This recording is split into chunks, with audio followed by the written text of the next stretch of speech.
这期地雷，各位观众朋友们，大家好，欢迎您收看藏人行政中央电视台本周西藏华语新闻节目。本期的新闻要点有：达赖喇嘛尊者圆满结束拉达克行程，抵达新德里；西藏安多一名僧人为抗议中国高压政策而自尽身亡；西藏阿坝藏人歌手因演唱赞颂达赖喇嘛尊者的歌曲遭捕；西藏歌舞与戏剧表演艺术学院庆祝建院66周年；司政边巴次仁继续对喜马歇尔邦藏人社区展开访问；议长堪布索南丹培出席西藏儿童村学校校际编经会闭幕式。世界各地藏人继续通过慈悲年庆祝达赖喇嘛尊者90华诞。下面请看详细内容。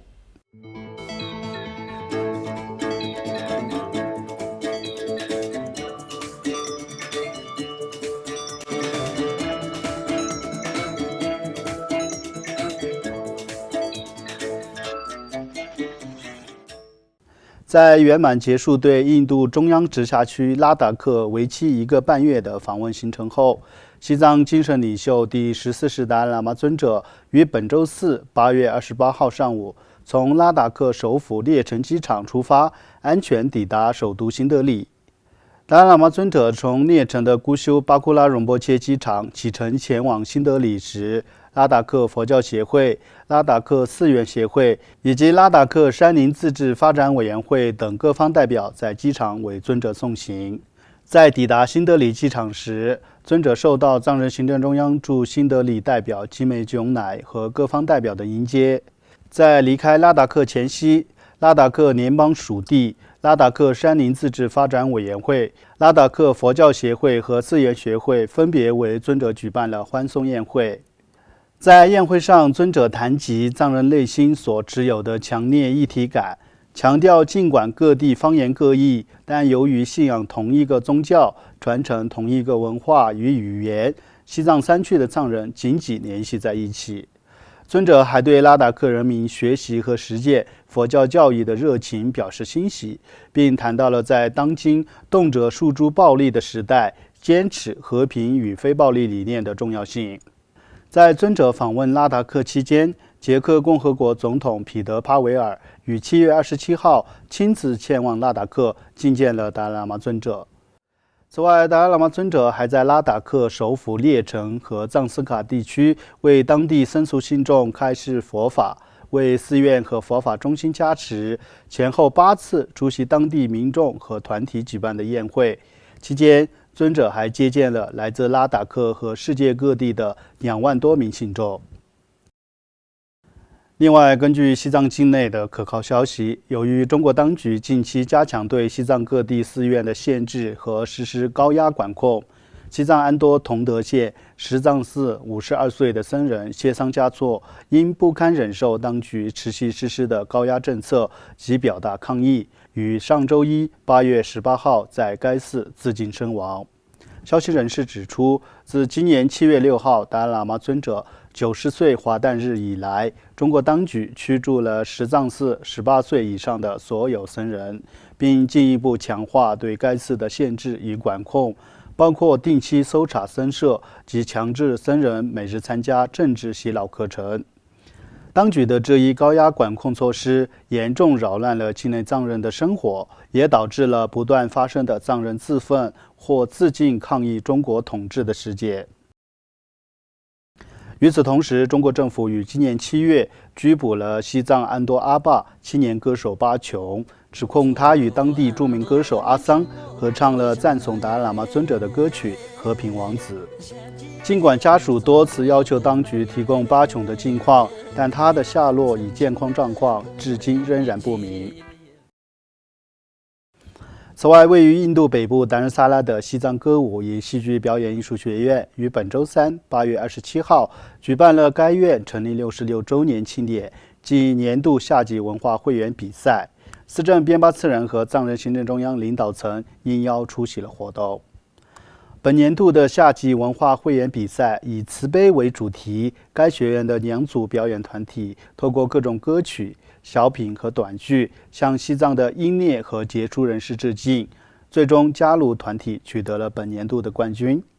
资政边巴次仁在庆典上致辞时，对该学院招生人数下降表示关切，并勉励师生们继续弘扬西藏珍贵的传统文化。另外，在顺利结束对印贝喜马歇尔邦库鲁和马那里地区的访问后，资政边巴次仁从本周二8月26号开始，对达仁萨拉的文化和教育机构展开了访问。在访问达仁萨拉期间，资政走访了周边的多所教育机构、寺院、文化团体、流亡藏人商贸市场以及达仁萨拉藏人定居点办公室。在对上述机构的藏人发表讲话时，资政重点强调了第16届嘎夏的各项倡议，以及重建紧皱型社区的重要性，强调这一项目将帮助藏人保存语言和文化遗产，同时减轻藏人行政中央的行政负担。在向学生发表讲话时，资政解释了青藏高原对于全球的意义，并向老一代藏人致敬，感谢他们在艰苦条件下为新一代藏人建立了坚实的基础。与此同时，第17届西藏人民议会议长堪布索南丹培于本周一8月25号出席了在西藏儿童村学校均达热分校中举办的校际边经活动闭幕式。此次边经活动由藏人行政中央教育部主办，汇集了来自流亡藏人社区的26所学校的学生。议长堪布索南丹培在闭幕式上致辞时，讲述了藏传佛教辩经传统的起源与历史意义，并强调了达赖喇嘛尊者为了将辩经作为学习和其他学科的工具而做出的努力。请继续收看本期节目的最后一则消息。作为达赖喇嘛尊者90华诞及慈悲年的一部分，世界各地的藏人社区继续通过各种活动弘扬尊者的人生4大使命和慈悲理念。在比利时，该国90华诞地区组委会和国际中间道路民众运动组织在安特卫普举办了达赖喇嘛尊者4大使命讲座及为无声者发声藏文版新书发布会。达仁萨拉西藏图书与文献档案馆馆长格西拉多作为主讲人出席了活动。在德国法兰克福，当地90华诞组委会与德国西藏之家联合举办首届西藏文化节，为期2天的文化节包括文艺演出、讲座、图片展览等项目。在瑞士阿尔高州，聂支敦士登藏人协会于近日举办了达赖喇嘛尊者生平、教义与精神遗产图片展。在印度北部的哈巴德布尔，当地90华诞组委会在第79个印度独立日当天，隆重庆祝了达赖喇嘛尊者90华诞。而崩扎曲松藏人定居点则举行了特别祈祷法会，祈愿达赖喇嘛尊者长久住世，继续利益所有有情众生。观众朋友们，以上就是本期节目的全部内容。欲了解更多有关西藏境内外的讯息，请登录屏幕下方的网址。感谢大家的收看，我们下期节目再会。